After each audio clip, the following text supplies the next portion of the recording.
Good morning, good afternoon, good evening to everyone. This is a new episode of Rock the Closing. We're gonna talk about today how to avoid probate if you own a co-op apartment. So what are the practical steps? What are the considerations? What can you do? So how to avoid probate if you own a co-op apartment. The reason we are talking about this today is because I had a couple of clients coming with exactly this question to me.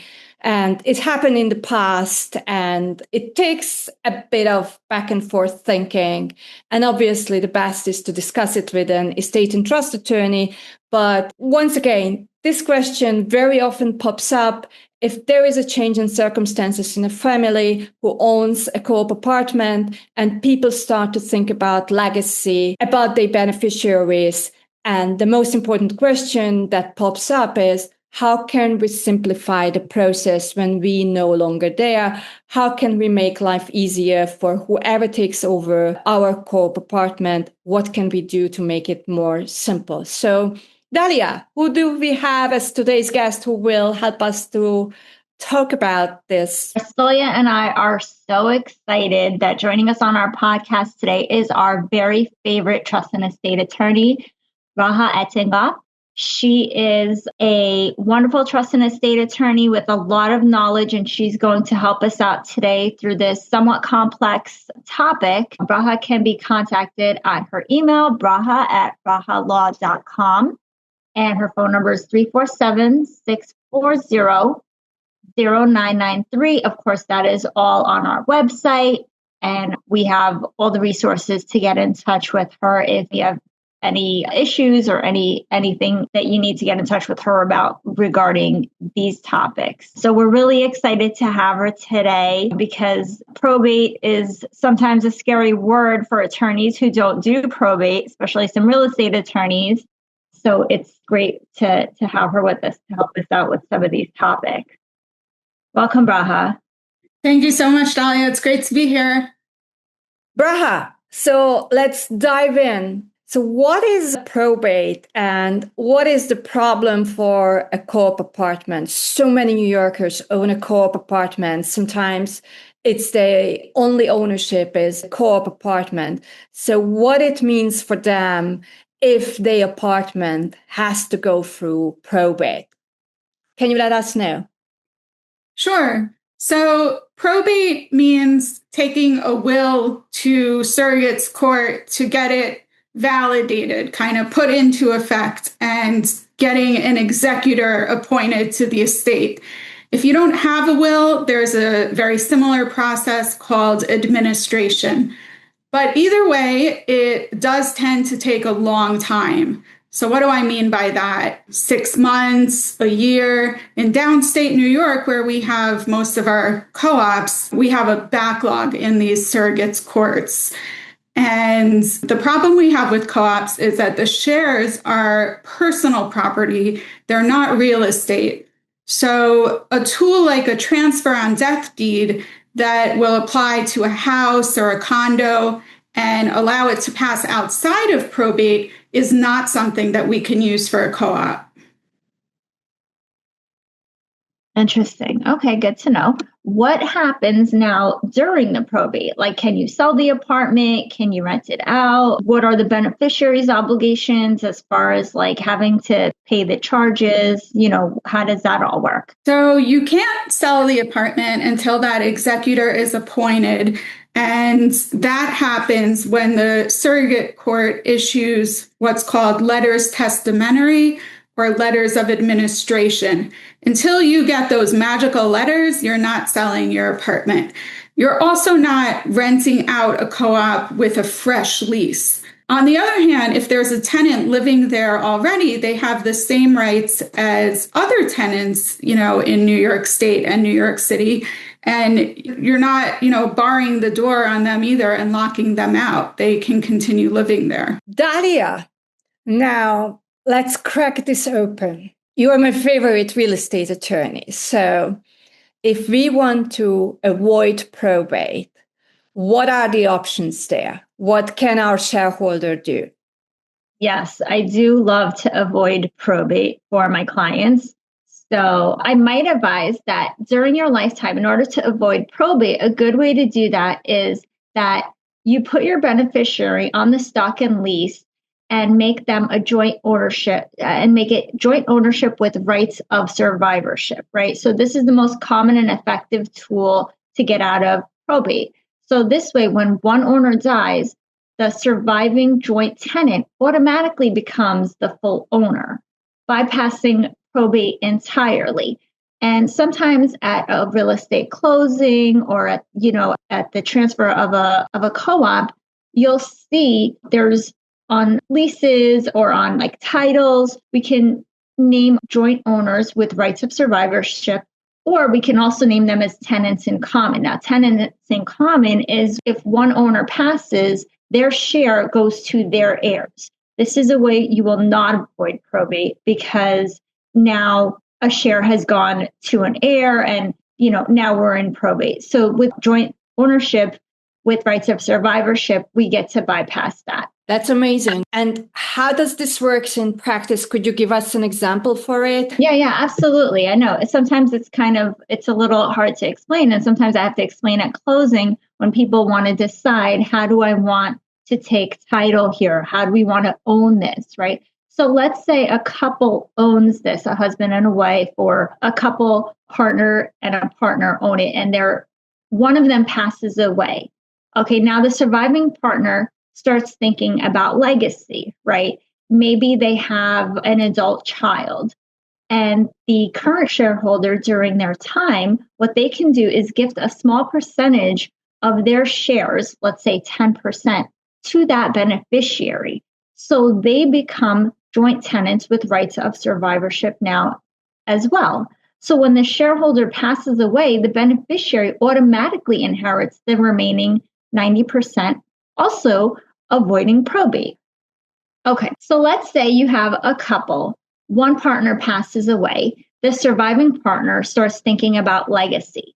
Let's say they have one adult daughter. So now there's a mother who owns 100% of the shares, and she's wanting to pass that down to her daughter, but without probate. So during her lifetime, she may gift, say, 10% of the shares to her daughter, the beneficiary. So now they become joint tenants with rights of survivorship. So when the shareholder passes away, the mother, the beneficiary, which is the daughter, automatically inherits the remaining 90%, avoiding probate altogether. Orsolya, let me ask you. Now, in my example, I gave the mother giving the daughter 10%. Why only 10%? How does this relate to capital gains taxes? How is that calculated? How does that all come into play when we're talking about this sort of transfer of shares? Thanks, Dalia. And it's a great example. And I'm not going to answer this question by myself because it's a very complex one. And again, any tax-related questions should be discussed with your CPA. But just to give you an insight, why we are talking about gifting 10% to future beneficiaries, or even less than 10% to future beneficiaries. So let me start explaining, and I will pull both of you into this conversation because I need your brains to answer this question very clearly.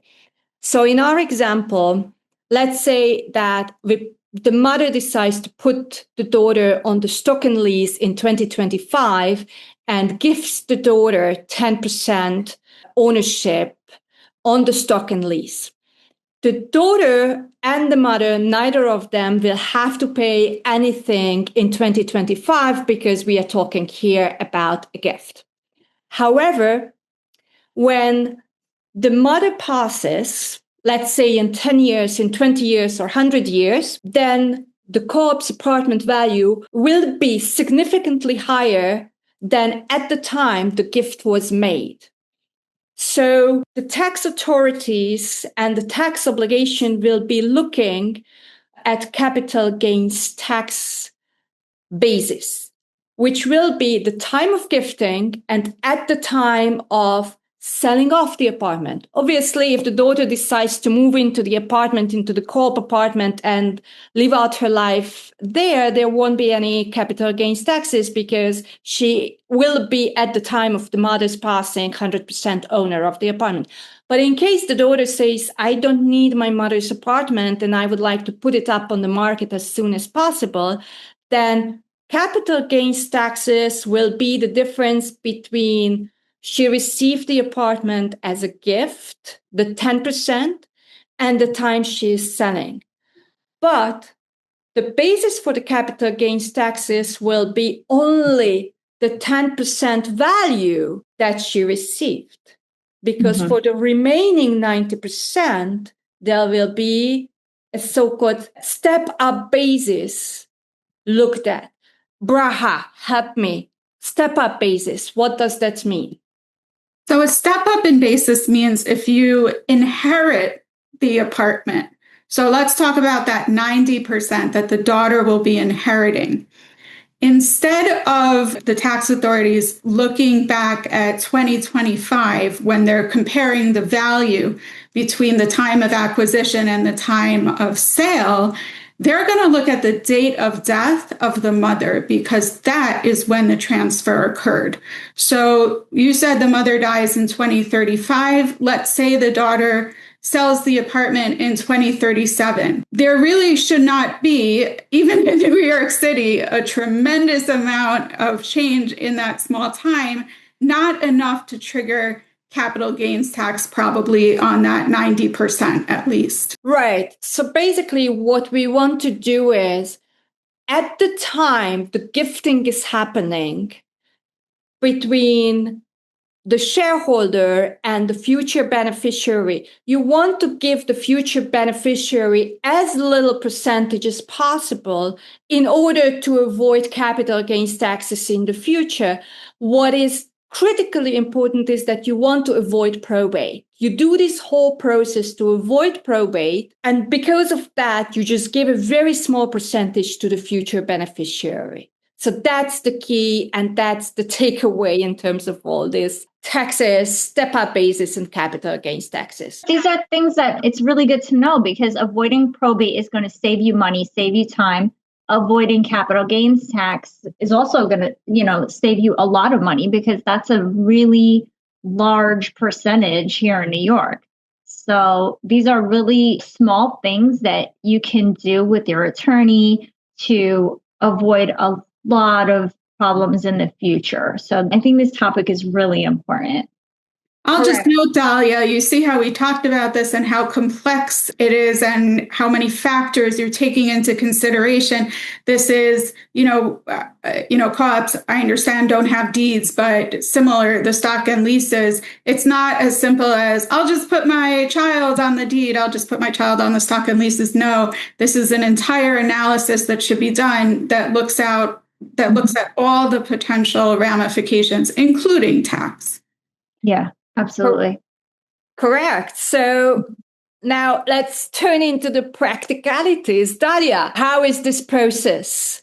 What does this whole process entail? How do we put the beneficiary, the daughter, on the stock and lease? Okay, so this really all depends on the co-op, the management, and the board.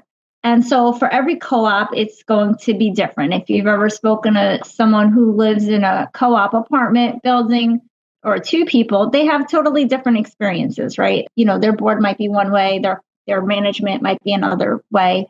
So it's very dependent on that. So when you buy or sell a co-op apartment in New York City, you don't just hand over the keys, kind of like you would outside of the city, like in Long Island, where we just hand over keys, here's the deed, here's the keys.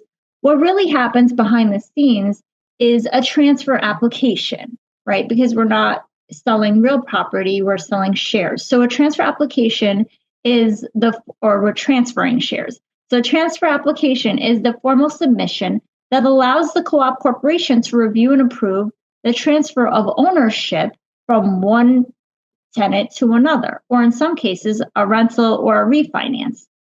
So in a co-op, you aren't buying real estate, you're buying the shares in a co-op and in a corporation. So the board has the legal right to approve or reject any new shareholders. And that approval process begins with this transfer application. And I know that Orsolya and I have another podcast somewhere in our history where we go over that sort of transfer application process. And it usually includes submitting financial statements, tax returns, reference letters, purchase contract, various disclosures. And all these things are reviewed by the managing agent and then by the board itself. So you may also you may also hear a second term called the sale application. Now, these two often get used interchangeably, but there is a distinction. So the sales application refers specifically to the situation where somebody is selling their shares to a new purchaser, right? So they're moving out. They've got a real estate agent who's found a brand new purchaser, and here we have a sale application. Okay. A transfer application is more broad. It can also apply to sublets, gifting shares to a family member, like the example that I gave earlier, estate transfers, or even refinancing your loan. Okay, so all these would be a transfer application. You're always going to have to go through the co-op, the board, the management to do these things. Anytime the board needs to approve a change involving the shares of the co-op or the proprietary lease.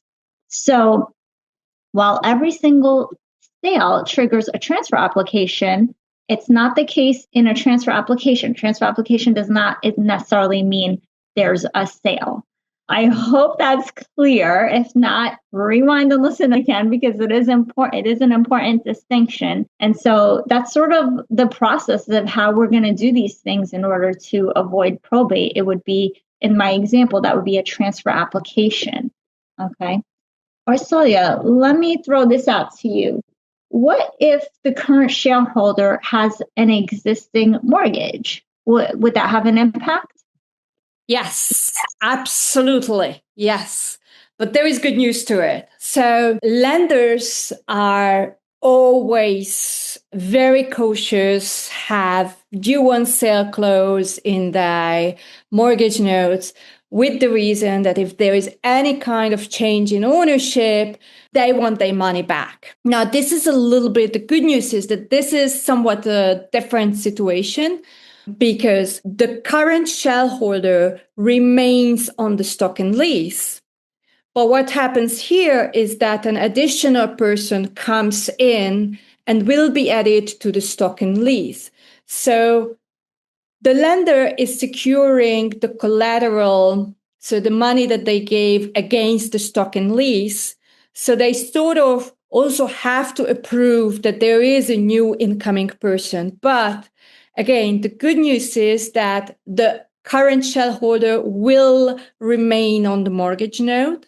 So the lenders are usually favorable and approve the new incoming beneficiary, as we have been calling this new owner. So lenders are more favorable approving new owners, and it's usually a smooth process. The way it's done, that you have to contact the current lender of the shareholder and request an application for a mortgage modification. A mortgage modification will require the new person who will be added to the stock and lease to provide a financial information, anything that's required by the lender. Once that has been submitted and reviewed by the lender and the board approved the new shareholder to be added to the lease and stock, once you provide the board approval letter, then usually the mortgage modification is granted and the stock and lease can be changed and the new shareholder can be added as a joint tenant with rights of survivorship to the existing stock and lease. So that's the little curveball that also needs to be done in addition to be added to the stock and lease. All right. Sounds good. I mean, it's definitely something that people want to consider. So Bracha, let me ask you, do you feel like this is a solution for everyone? I mean, you have a lot of experience seeing, things that go into probate and how to avoid that. Have we covered it? Like, can this go for everyone? Well, My approach is always to look at specific family situations and tailor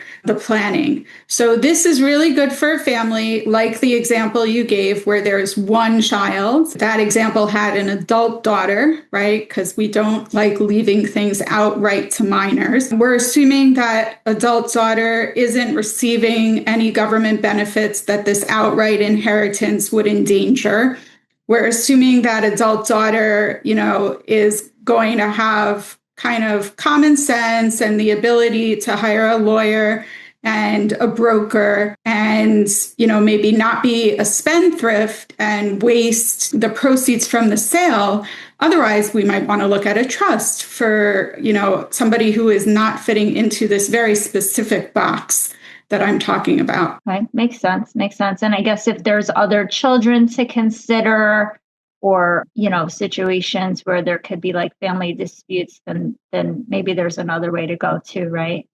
Yeah. Well, when there's more than one child, A, you have the potential for disputes, but B, this is a nice planning technique, but it doesn't do the same thing as a will usually does, which says, I have child A and child B, but if either of them pass before me, I want their share to go to their kids. This doesn't do that. If one of your children passes before you and you have two kids on the lease, it's just going to go to the surviving child.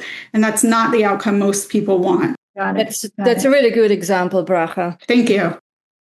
So Orsolya, how long does this process usually take and what does it cost? Okay. Approximately. Okay. I know you're not going to give us any real numbers, but what's involved here. Okay. So the process might be daunting, but believe me, it's done very often. So here is an answer to your question in terms of timeline. It depends how quickly your management, your core board, how quickly they are responding to any kind of requests. Some core boards are faster, some others are slower. I would say the moment you submit an application for a transfer of ownership or modification on your stock and lease, once you submit that application, usually management takes 2 weeks to review, then another 4 to 6 weeks till the board reviews it, conducts the interview with the incoming new shareholder. So about 6-7 weeks, 6 to 8 weeks. Let's put it at 6 to 8 weeks. At the same time, you can simultaneously run the process with the existing lender, which process should not prolong this 6 to 8 weeks. But again, these are timelines given to you as an estimate, and it very much depends on the building board and management. In terms of costs, for example, many real estate attorneys will be working on a flat rate because we understand the process, we know how to run the process. But in addition to that, there will be very often, not always, application fees with your co-op board, the same as a sales application, which might be a couple of $100, again, as much as the board is charging. There might be some fees involved if there is a lender. Obviously, if there is no lender, then there are no fees. Again, think about application, although it's just a modification of the mortgage modification. Again, there might be some fees which are going at the end add up. But at the end of the day, you will save a significant amount of money because going through probate may cost just as much or even more than adding someone on the lease. But you definitely save time. Sounds good. Well, I hope that this episode was helpful to all our listeners. We thank you so much for listening and joining us. And we also thank our special guest today, Bracha Etengoff. And like I said, her information will be on the website. And so always reach out, leave a comment if you have any questions. And we thank you so much again. We'll see you next time on the next episode of Rock the Closing. Thank you for tuning in to Rock the Closing. This podcast is hosted by real estate attorneys who offer valuable insights. Please remember that the content is for educational purposes only and does not constitute legal advice. Always consult a qualified professional before making any decisions. This podcast is copyrighted by Rock the Closing and any reproduction, syndication, or rebroadcasting of the content requires written permission.